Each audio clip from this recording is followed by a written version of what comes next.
The next time you wake up, pay close attention to how many products you use each and every morning.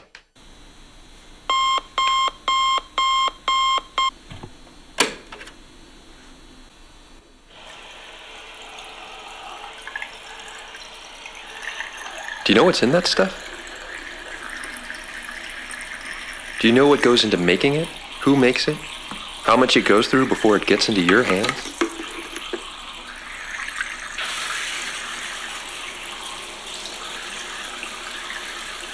We've built a society based on consumption. Every day we use thousands of products and don't ever think about where they came from.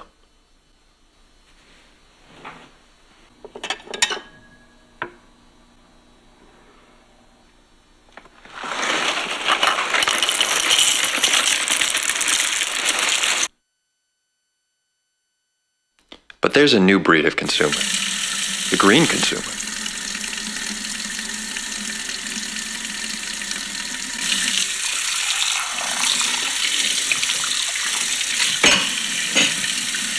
What does it mean to be a green consumer? What does it mean to live a sustainable lifestyle? We started this project with the aim of exploring how consumers construct the meaning of green consumer, and how their decisions and behaviors help them construct sustainable lifestyles. I get sometimes daily reports with scientific updates.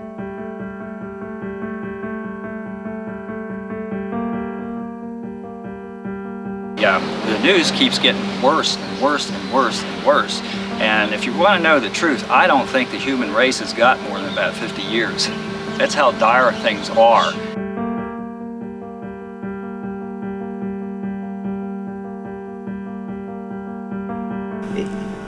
It's very unpopular these days to doubt whether global warming is actually taking place.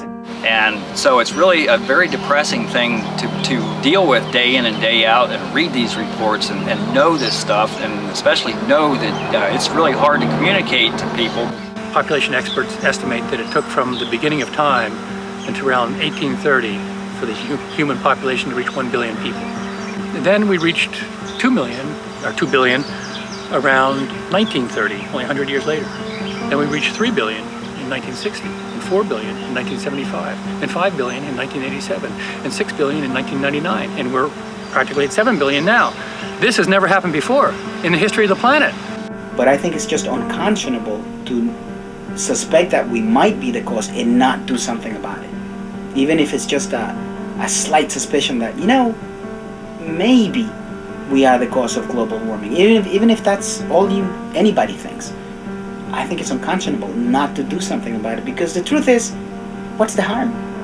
I was in China last semester for study abroad, and just seeing the environmental effects of manufacturing there, and just there's a total lack of knowledge of the effects of the environment. There's never been a population explosion like this of an organism that was anywhere near as resource using as the human population is. It's never happened before. You can't think that it's not going to have some impact. When I saw those documentaries, it kind of hit home that it wasn't as far away as we thought. Changes have to be made quickly, because that's a growth curve that goes like this, you know, and it's going to be upsetting the system, and it clearly is. Right now we're at 385 parts per million CO2 level. That's the highest it's ever been in the last 800,000 years. We know that through ice core samples. It went up from 280 parts per million to 385 that it's at now in around 100 years, and that was at the advent of the Industrial Revolution. We know we're putting 70 million tons of CO2 in the atmosphere daily, and we also know that 600 million years ago, CO2 was at 400 parts per million, 450 I believe it was, and there was a mass extinction on the Earth. So being at 385 right now, we have a very serious problem that really needs immediate, urgent attention. I think maybe the problem is people don't realize that, you know, if I change my mind, that might not mean anything, but if you can get other people to budge, you know, the cumulative effects are going to be a lot greater.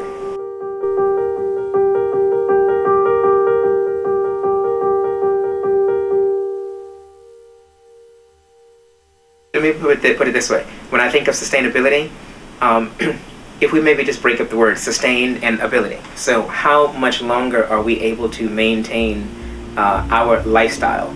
Okay, so we've been used to, in this country at least, having access to whatever products we want, whatever goods we want to have. However, it's clearly come to the forefront that there are questions about how much we can keep doing this. Okay, can we keep driving the cars that we do, the sizes of the cars? Can we drive them as much with the oil, the petroleum, the gas, the electricity that we use? Can we continue to maintain this quality of life without giving any regard to the future and the kids who have to live the life beyond us? There's often not a consideration for future generation. If we are talking about resources, let's talk about water, air, land, pollution. These are not resources owned by just us. They are also owned by our future generations. Now, where is their say in exploitation of these resources?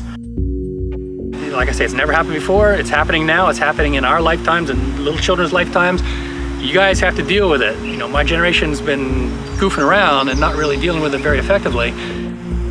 It scares me because, you know, getting back to the living lightly on the earth, I think as a nation, we don't think about the consequences of a lot of our actions.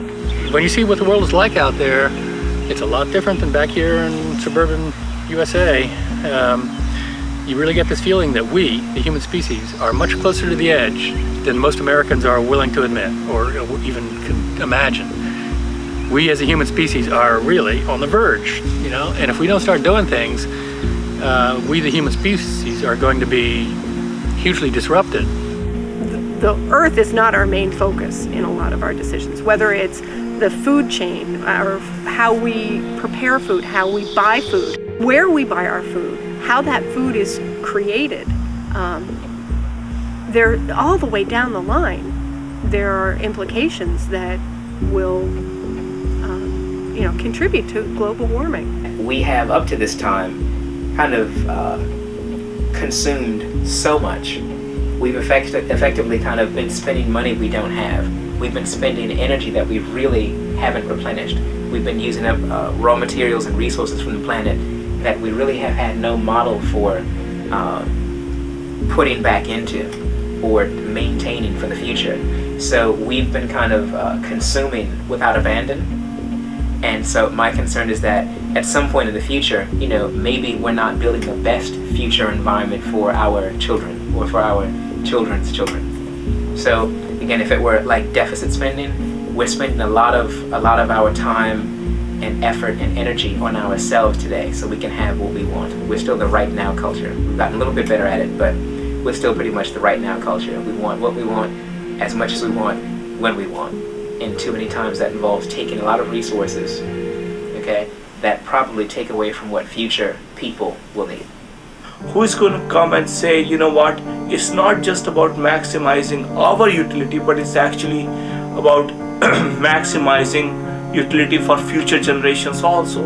So we have to impose a constraint on ourselves. It really worries me, and unless we wake up as a nation pretty soon, I think the world is doing a much better job of waking up. But we need to really start taking some serious actions to stop that. We use more resources in this country than any other country, and so we have a larger responsibility. If they knew what's going on, if they knew the scenario, if they knew the situation, if they really understood that if the human population keeps on doing what it's been doing, especially the consumer population, using energy and materials with such reckless abandon, we're in big trouble. If they really could understand that, I think they'd say, oh, yeah, maybe I can cut back a little bit. We already do that right now. Most of us who have children, we want our children to go to better schools than we did. We want them to have more toys than we did. We want them to have more resources than we did. So in that sense, on a family level, we do have sustainable development. We don't go out and spend all of our money gambling or on liquor where we have children to feed. We are providing resources towards our children. So on a family level, it does work. What we want to be able to do is to apply that concept where you are using resources efficiently for future generations on a family level and then take it to a society level.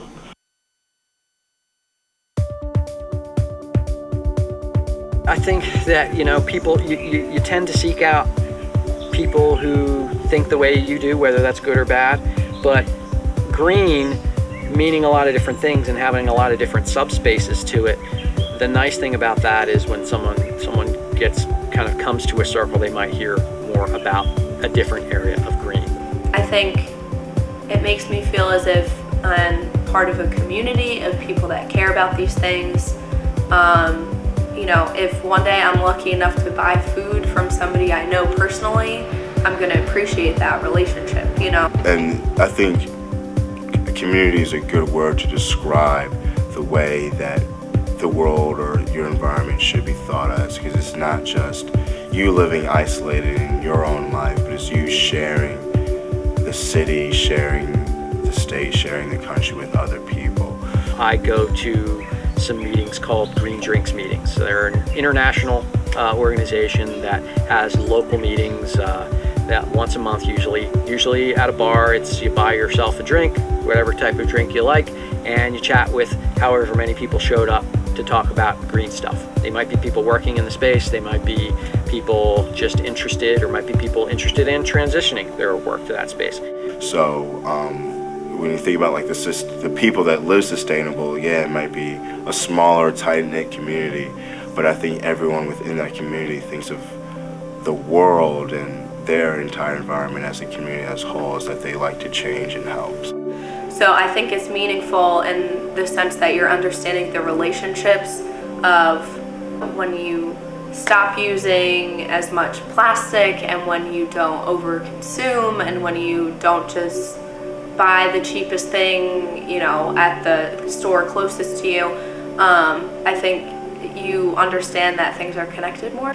We belong to a CSA, a farm that was recently, I'd say in the past 10 years, 11 years, he moved back home. His dad died, had a lot of farmland that wasn't being farmed, and he didn't want to sell it to developers. He wanted to use his family farm for what it was intended, and he started an organic farm. Community-supported agriculture is a term that implies a mutually beneficial arrangement between a farm and the people who eat the food the farm produces. So we buy shares in that farm, and once a week we go and pick up whatever the allotment is for the family share. Families buy shares in the harvest. They commit to the farm for the season, and then they come to the farm once a week, in our case here from Memorial Day to Thanksgiving, to pick up the produce that we have just harvested for them. It's a win-win situation. They get the best food they can possibly get, organically grown produce that's just been harvested. They get it at the best price possible because there's no middleman involved or transportation cost attached other than them driving to the farm once a week, but they're always telling me that's not a cost, that's a benefit, especially the families with kids. And the farmer gets, the benefit to the farmer is he gets a guaranteed secure market. He gets the same amount of money whether it's a good year or a terrible year, and what other agricultural marketing model can offer that? That's why it's called community-supported agriculture, the community supporting the farm for the year. Like when I think of like organic, to me it's just like, it seems to be just like regular food is the way that food is supposed to taste. When I don't eat something that's raised naturally, it doesn't taste the right way. You want to preserve it, you want to keep it going. So I think sustainability is not just cutting back your waste, but also maybe like planting more trees, like donating certain things, recycling, really just putting into it. When I hear environmentally friendly, I always think that it's something that is conscious. It's conscious of the impact it's going to have on the environment, whether it be when it's disposed, when it's being used, or when it's being made. What will the chain reaction be to my decisions? Who else will be affected down the line by my decisions? So I try to do that with everything that I do. You know, my organization's all about promoting a local sustainable food system, right? And it's as simple as every step you take towards a local sustainable food system is a step towards mitigating the impact of global climate change. It's the same things we're dealing with. So I feel like, yeah, the more people that get involved in what we do here and with the things we talk about and preach about, the better the hope for mitigating global warming. And I think it's being aware that, you know, we don't live in little bubbles, and even, you know, our country as a whole, we're horrible at it. I mean, we overuse, and we're beginning to understand a lot more that, you know, my choices really affect other people. So I think living sustainably is understanding that, you know, you are able to consume without hurting somebody else.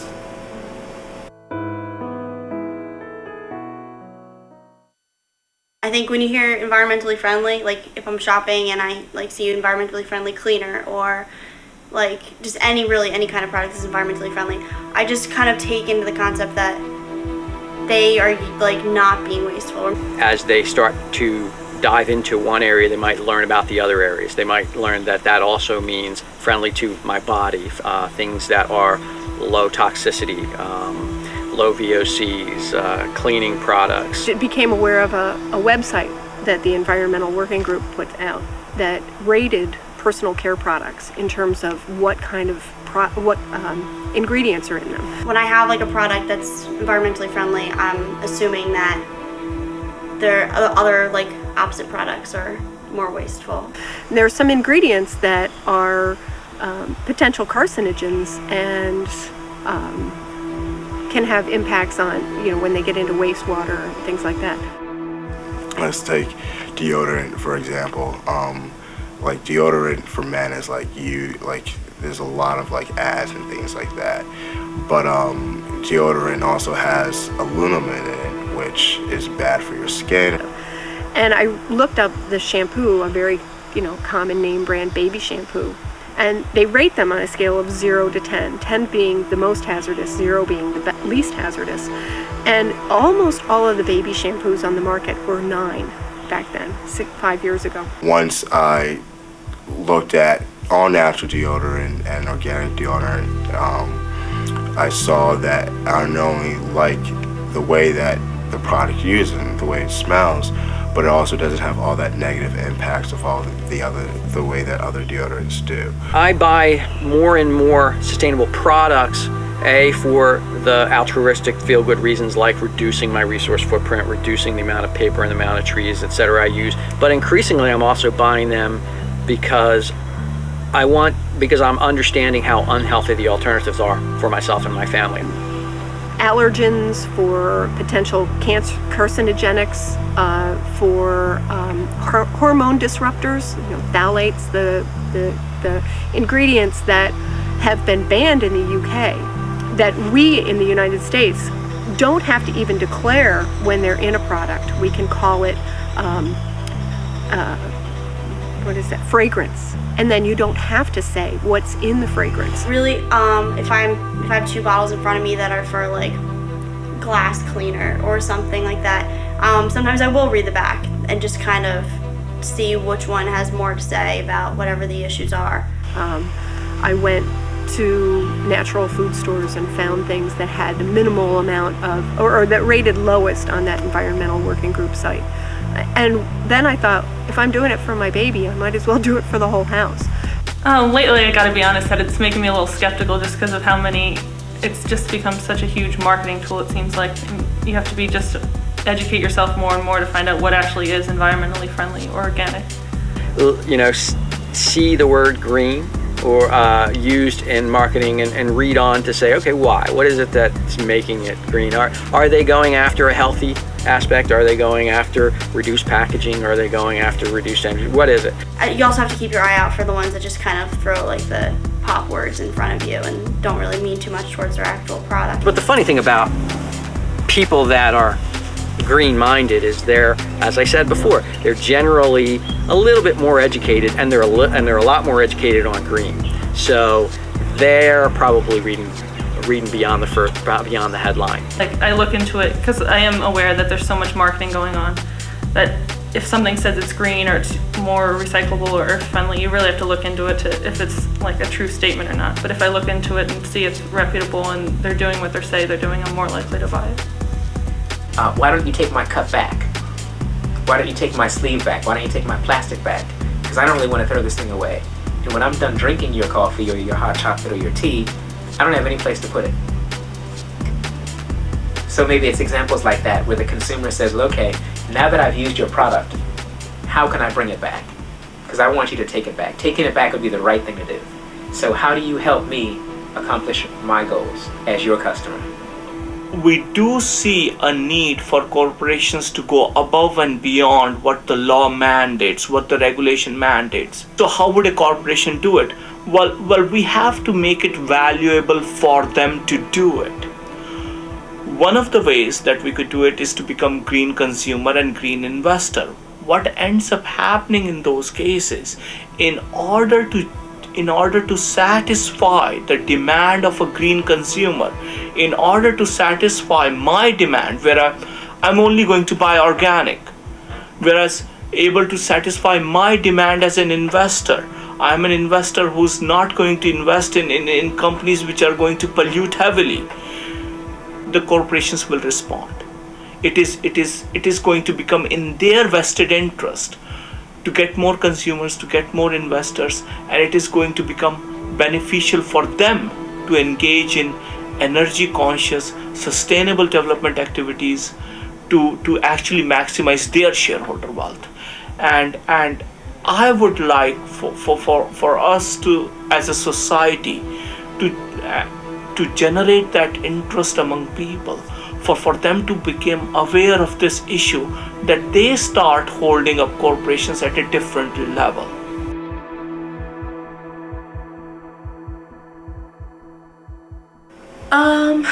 I guess you feel more responsible. I think you feel good about yourself. I feel good about myself. For me, it's selfish. I feel good. Sounds like egotistical, but I just feel better that when I know I'm not harming the earth every day, or not harming it as much as I could every day when I wake up, and I know I'm not hopefully doing as much damage to it. When you make like a conscious effort to realize what effect your footprint has. I just feel good. I feel better about that.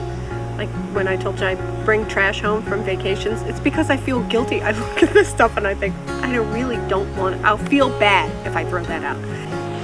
It's a moral issue because to waste those things is the wrong thing to do. And some people don't appreciate the depth of that.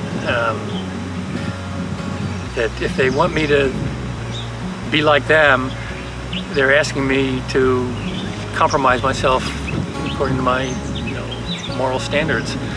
In a sense, it's self-reward. A lot of it is what do you feel better about what you're doing, because it's hard to tell what impact one person can have. You just hope that you're kind of part of a global change that will, multiply. Just recycling. We understand this isn't going to a landfill to sit there for 7,000 years, but it's going to be used again. I mean, then I think you understand that you just took the time out of your day and your life to live responsibly. And you talk to these people that get excited about, okay, eating locally, eating organic foods, and being more aware of their impact and all that. And it's exciting, and you realize there's this momentum happening, and things are changing, and it's good. But also, hopefully, you become a visible symbol. So the water barrel that you see that's getting set up in my yard is partially for me to capture water and water my garden, and that garden is partially to feed my family. But it's also a symbol to people around me, hey, what is that and why are you doing it? It's a symbol to my children that, hey, this food comes from the ground. It doesn't just come from the grocery store.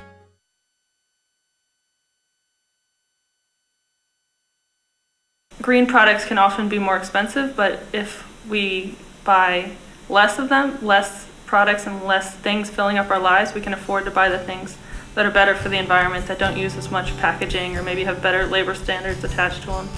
That if we don't fill our lives with so many things, we can better buy those green products that help the earth out more, help the people making it more. I mean, though you can argue that being green and being environmentally friendly is also financially sound, and many people do, it causes you to change the way that things were done a lot of times. So sometimes people just like to not change and do their own thing, but I think it's worth to actually do. And a lot of people don't like the idea of changing lifestyle. They look back on the years that they've lived and the way their families lived, and they don't see any reason to change because there's not like a huge wall in front of them that's physically there. This is just in theory, and nothing has like come about yet, even though people say like rise in water levels or rise in temperature.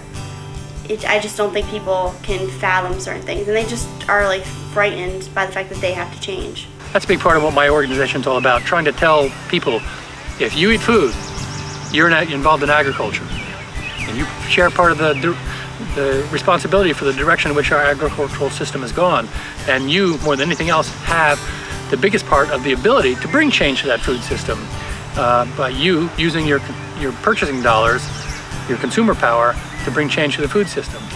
If you don't demand high-quality food, you're not going to get it. If you demand it, you'll get it, and more people will get it, and it'll grow. I try to buy it as much as I can because, like, if I work and I have money and I use this money, I'm going to use this money for something that I care about and something that will go a step further than just satisfying an immediate need. So I see it as more of a responsibility than just something to do. It's things like if I'm going to be a responsible person and care for other people in the world, then buying sustainable goods, whether it be food or cleaning products or even clothing, it should be very important. People come to our house, they joke, they say, you need a degree to use my recycling system, because when we designed the kitchen, we designed it with the idea of major recycling in mind. I have 4 bins for recycling, well, for trash. This is regular trash. This one is number 5s, which would be hard tops. 3s are all the clamshell packaging that you get with like electronics and stuff like that. Oh, I hate that stuff. But 3s go in here, 5s go in here, and waxed paper. So juice boxes or these kind of things. This side is for 6s exclusively. 6s are the styrofoam, and they're also the tops to coffee, those plastic tops for coffee containers. We always use our own, coffee containers. And this is for my curbside recycling. 1s, 2s, well, this might be a 1 too also, but 2s would be the milk cartons. There's glass. One thing good about recycling a lot of things is that you're able to keep tabs on changes in the waste stream. I'm seeing now they're changing these to number 1s. A lot of them are of these food containers are number 1s. I live in a neighborhood that has 700 houses on a hillside. On a Saturday morning, if 700 people get out and they burn a gallon of gas mowing their lawn using the weed whacker, the lawn mower, and the leaf blower, they have just put 14,000 pounds of CO2 in the atmosphere on a hillside. So if you could get people to ditch the gasoline mower and use the push mower, you would help to reduce the CO2 emissions just on the hillside in Downingtown by 14,000 pounds a week. Yeah, that solar panel is just 2 kilowatts, produces 2 kilowatts of electricity. It's tied to the grid. It has what's called utility intertie. It's not like it heats the hoop house or it pumps our water system or something. Anytime the sun is shining, it's saving us money. We have one meter that shows how much we produce and one that shows how much we use. You know, we pay the difference. We live in the house that my father-in-law built. And one of the great things about it is that it's passive solar. So the way it's designed is it has a cantilever roof that hangs over the top of the front of the house. And it is tipped 3 degrees east of south to maximize the amount of sun that comes in the wintertime. So in the wintertime, we have warmth. When the sun's lower, the sun shines into the house and warms it up until about 2:30 in the afternoon. And then in the summertime, when the sun's higher, it just hits the roof. So we have a lot of shade in the house and it keeps it cooler. And of course, we're in with the trees and stuff, so that helps a lot too. But some people will just like make a joke out of it and say they're not interested, or you know, not really get it, that it does make a difference. So I think the issue of getting other people more interested and more patient to learn how it really could change a lot, that's probably a huge conflict for me. We have to constantly ask of ourselves, what else can we do? So all of these small steps, even though they may not save the energy as much, but one of the things it will do, it will give a vested interest in people who are actually doing this. They will become interested in the issue of sustainable development. So even going beyond, for example, if I recycle a can, it may not help the environment by much. But one of the things that it is doing is that it is getting me interested in sustainable development. It is getting me interested into looking towards another issue. It is getting me interested towards hearing about sustainable development from corporations. So when people say, you know, oh, this is just a small thing, why do we even bother? It's just why should we even get people interested in this? It's going to have a very negligible effect. I've heard that again and again and again. Oh, what if somebody changes a light bulb? The cost of them driving to the store, buying a light bulb, bringing it back, changing it, is actually, they're going to spend more energy than changing the light bulb. If they buy a hybrid costs more energy to build than a regular car. Why should we get people interested in these things? The reason is above and beyond the energy saving. The reason is they need to be vested in sustainable development. They need to be interested in the topic. They need to be aware of it, and this awareness, this social awareness, will cause the change that we need.